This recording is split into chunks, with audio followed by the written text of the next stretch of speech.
Brittany Griner just signed a deal where she'll be making 12 times more money in China than she'll be making here in the USA for the WNBA. So, Mike, I ask you this, man. If you was making 12 times as much work for this show, man, what would you do with that money? Man, forget about all that, man. The fact that I'm making 12 times more than I'm making now, man, I'll be having $12. This is the BS Podcast Show. I'm your host, Brandon Fryer, a.k.a. The Fry Guys.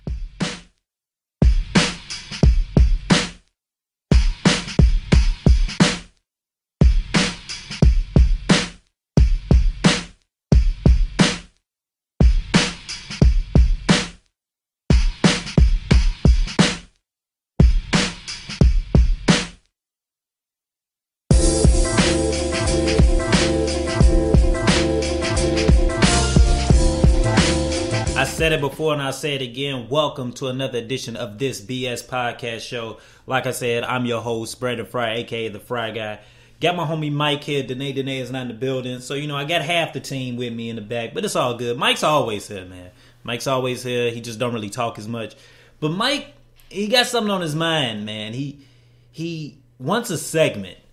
He said you gave Danae a segment one time with her Double D segment. He said he wanted a segment. So we're going to call the segment Mic'd Up. It's where we give the opinions or thoughts on whatever he wants to talk about. So I'm going to give him a segment down the show called Mic'd Up, whatever you want to talk about. We also going to have some NBA talk, some NHL talk, your ish, full of bull, play of the game. Halftime, we're going to talk about these Jordans that came out. Some new Jordans that came out early this week. We're going to dissect it. We're going to talk about it. We're going to lead into something else with that real quick.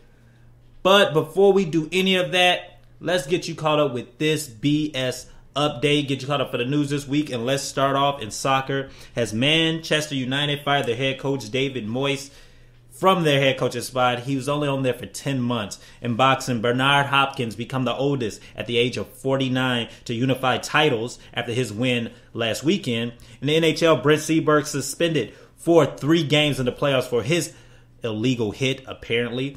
In the NCAA, Frank Height is hired as the new Tulsa head coach.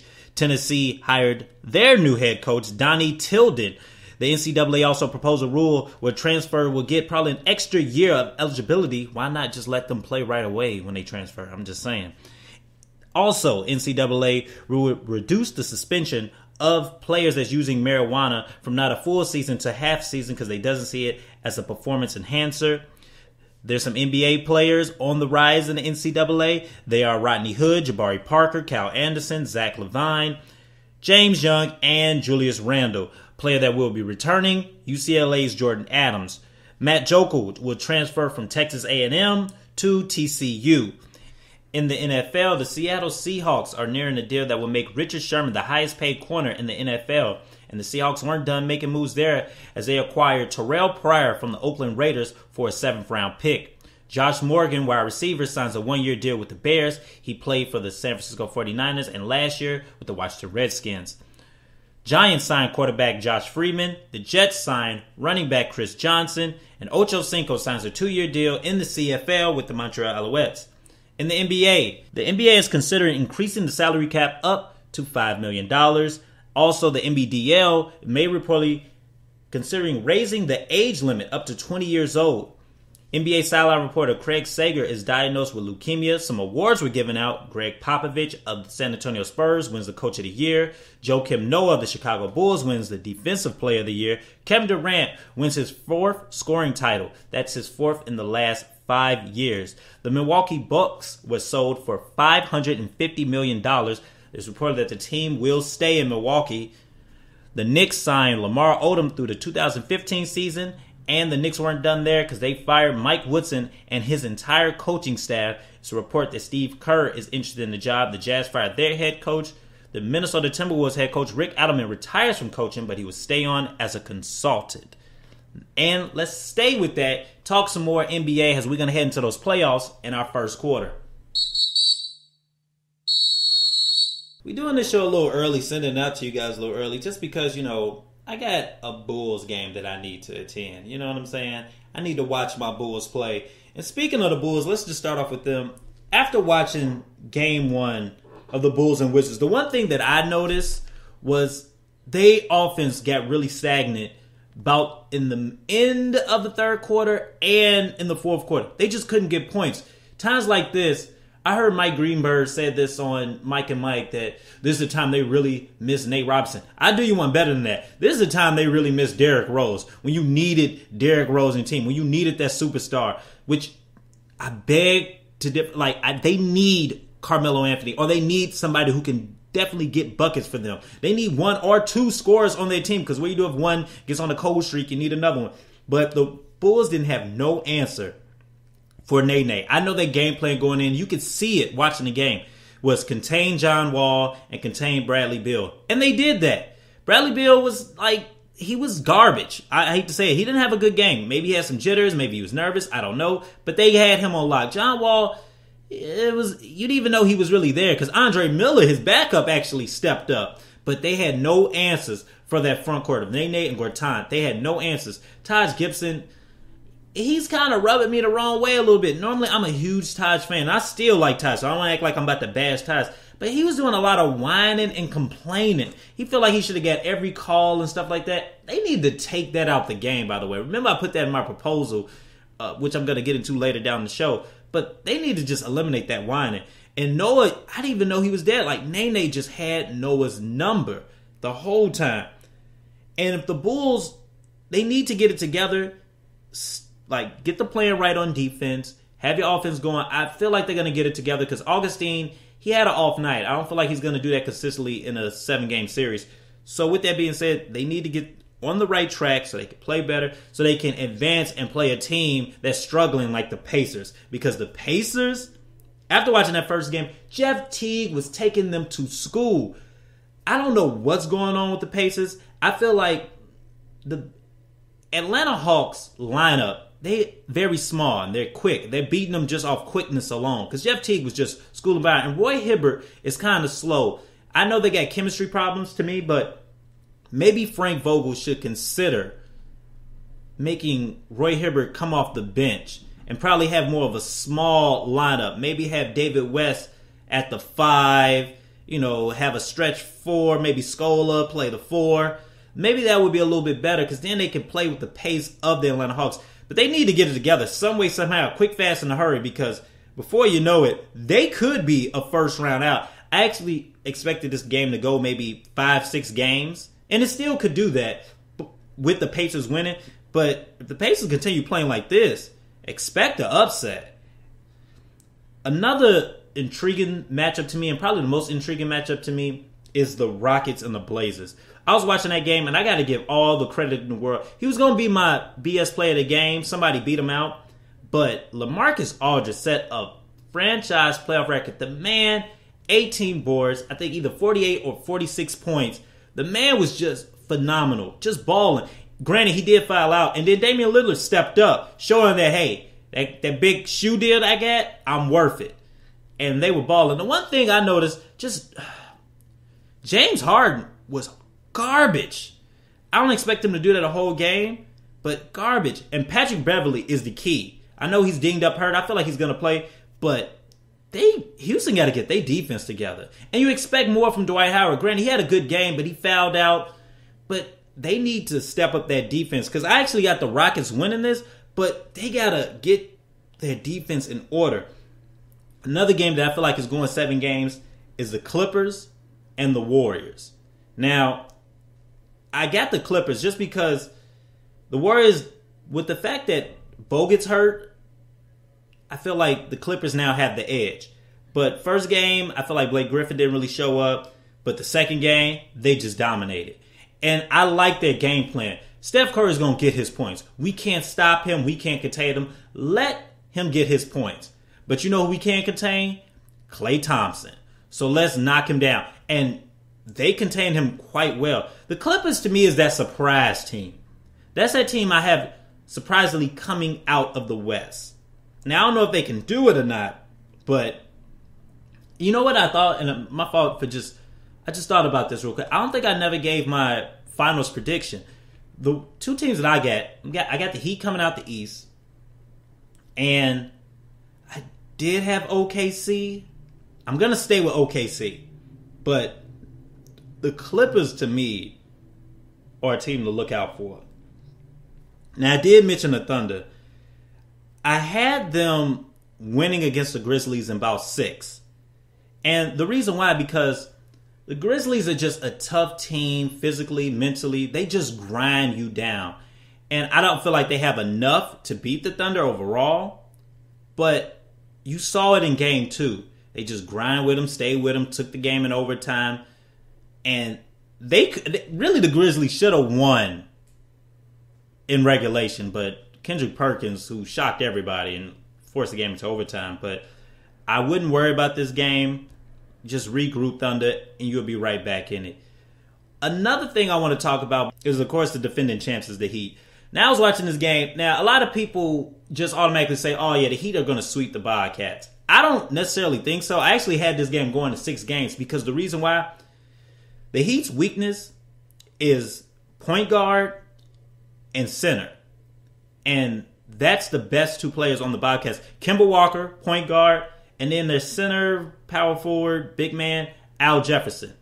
But now, you saw it in the beginning of the game because they just kept giving the ball to Al Jefferson, and he was killing them.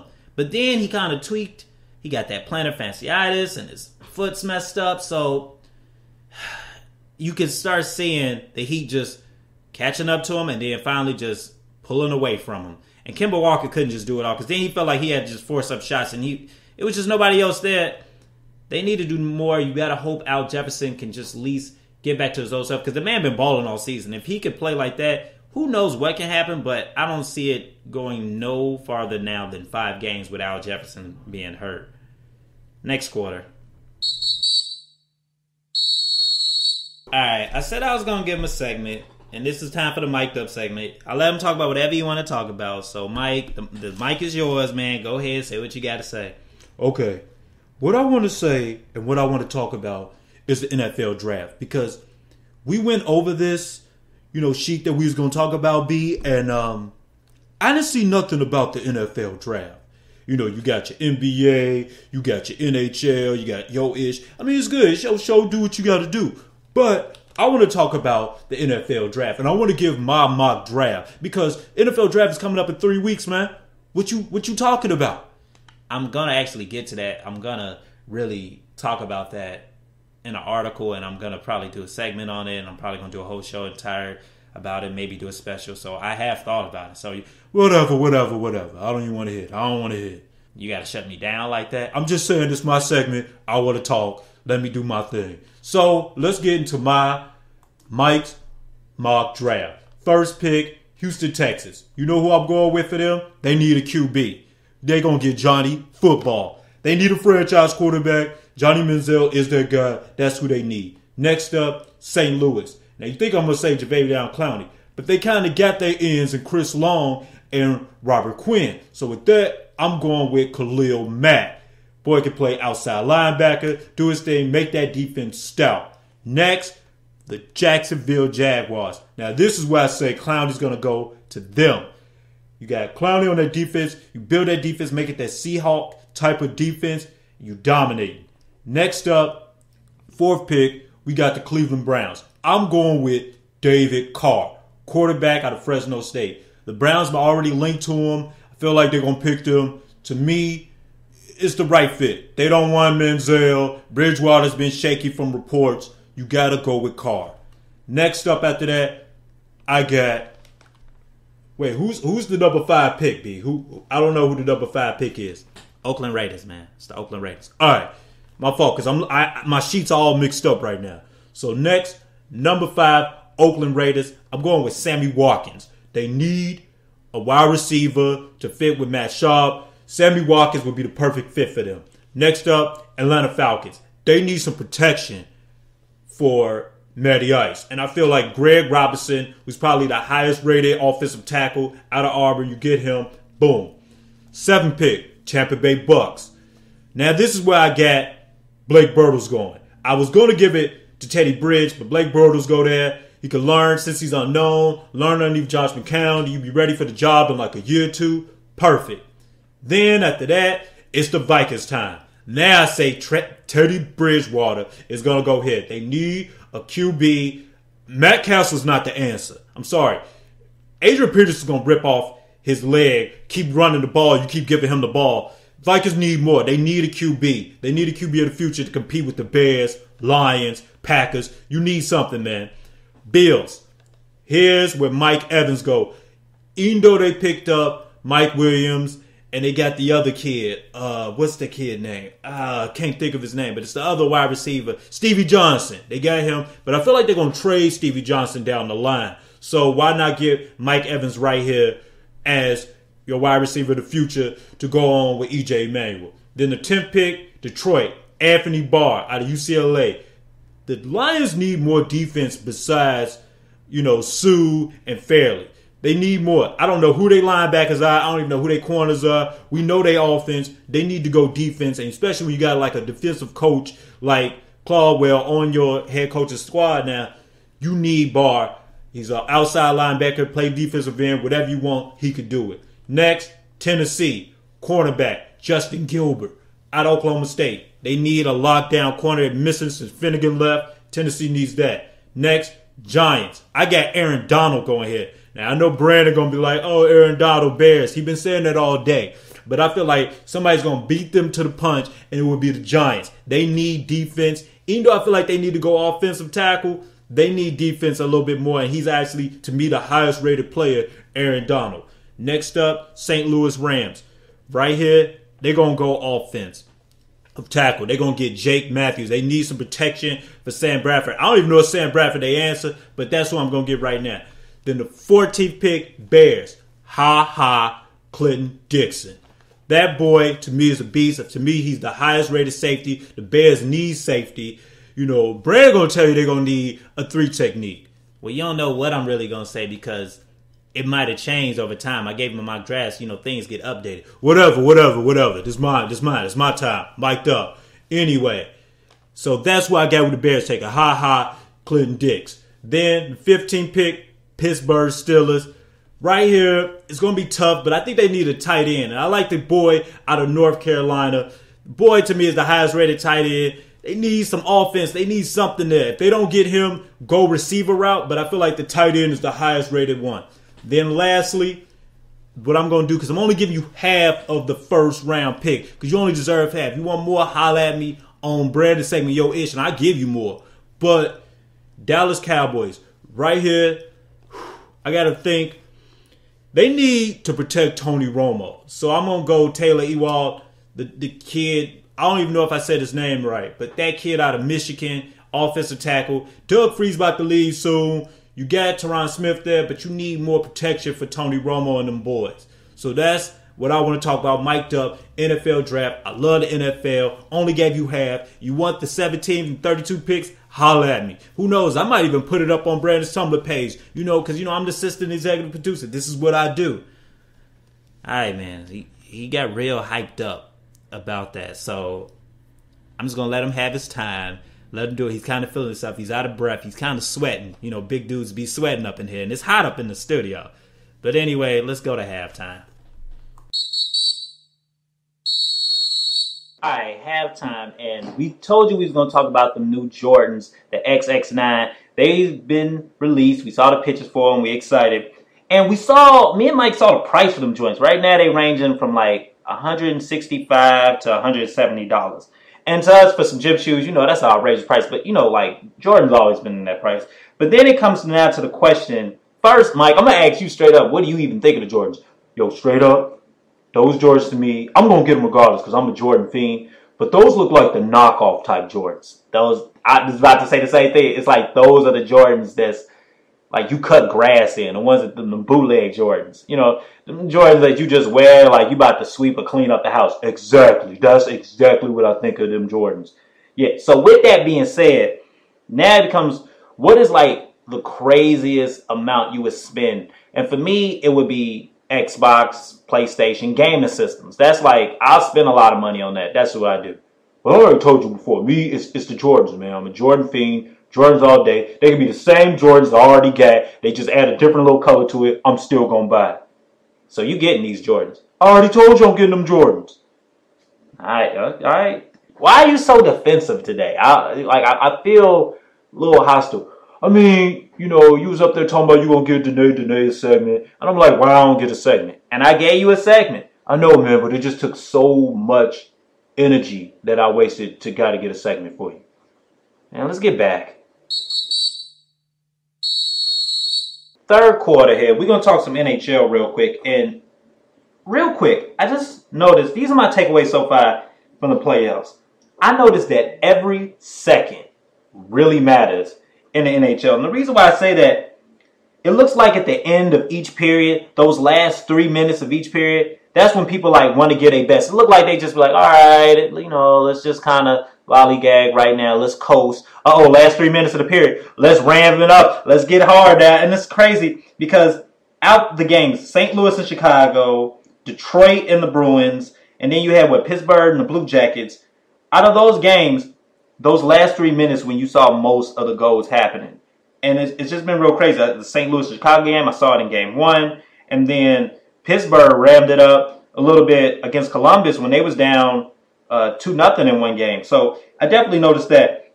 Another thing I noticed is the big stars. Now, I told you I'm not a huge NHL fan, but I do know where the stars lie. And one thing I noticed is where the stars at. Sidney Crosby, who we expect more. Granted, he got 4 points, but you expect more. He hasn't really dominated yet and be the face of the NHL. Patrick Kane, I know he's come back from injury, but only 1 goal so far in these 3 games. Jonathan Quick, the Goldie, out for Kings. The man allowed the fewest goals so far in the NHL season, and he's already this playoff, he gave up 12 goals. Another thing, overtime has been huge.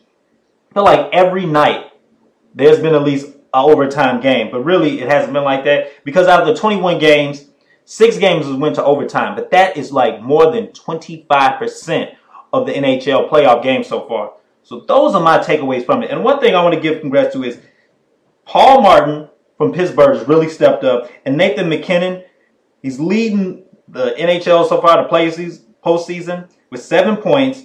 And I think he's tied in assists with the Paul Martin, the guy I just mentioned, with 6 assists. I mean, those two deserve the praises right now for the NHL players. Those are my standout.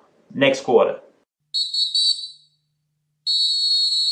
All right, it's time for my favorite segment. It's called Yo Ish. You send me these questions at this BS show via Twitter, and I answer them right here on the segment. First question, my homie Hove hit me up. Big listen to the show. Always congratulate him, man.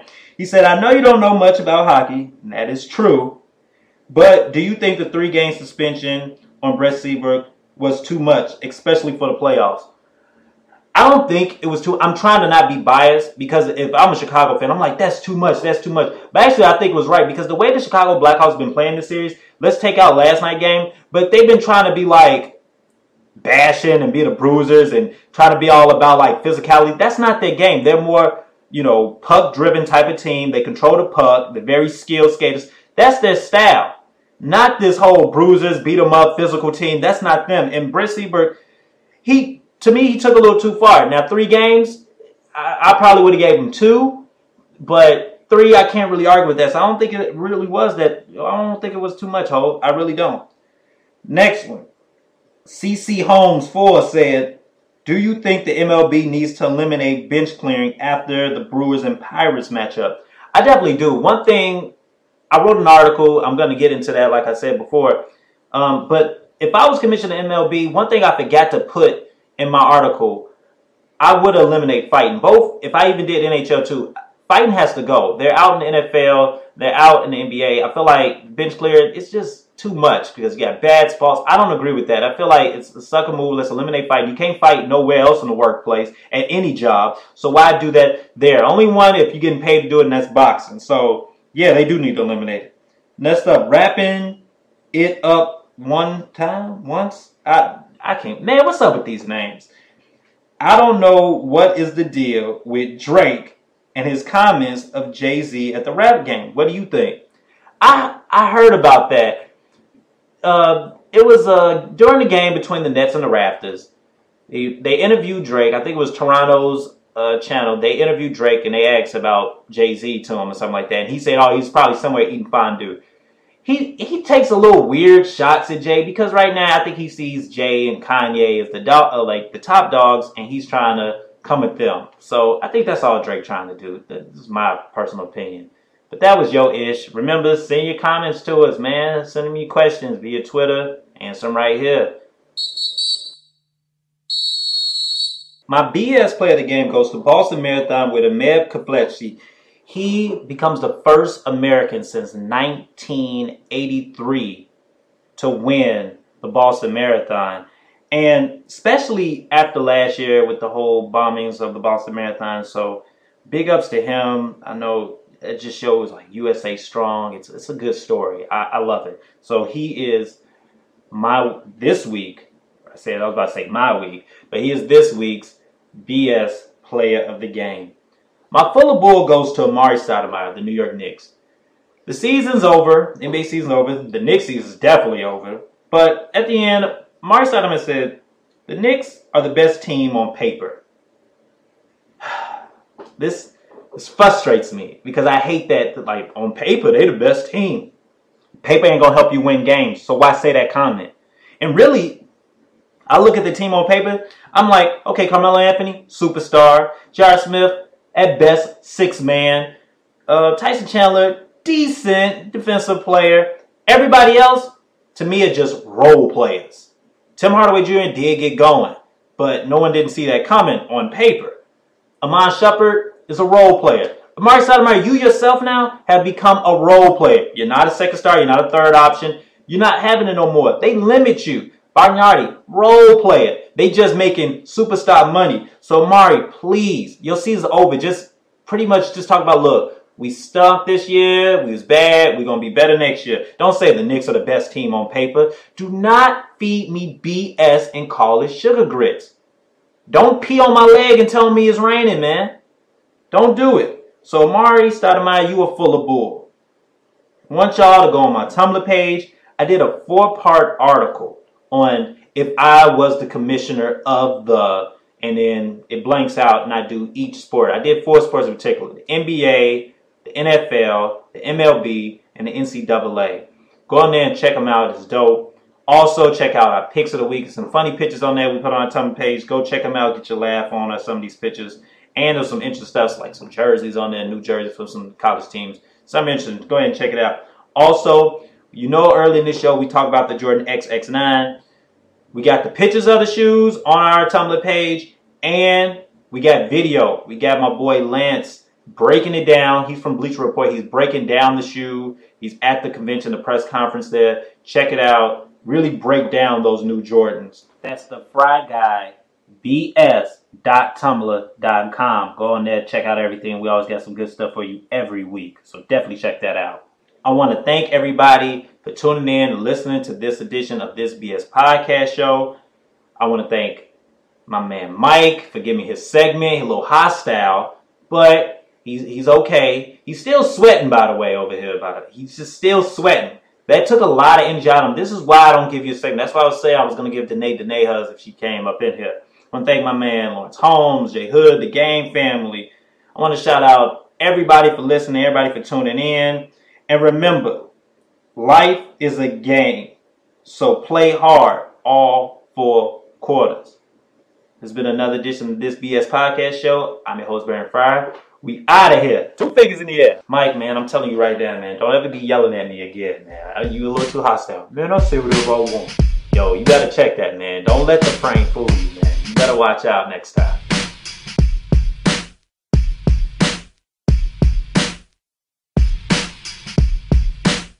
Bye-bye. Trip. I'm out of here anyway. Peace out.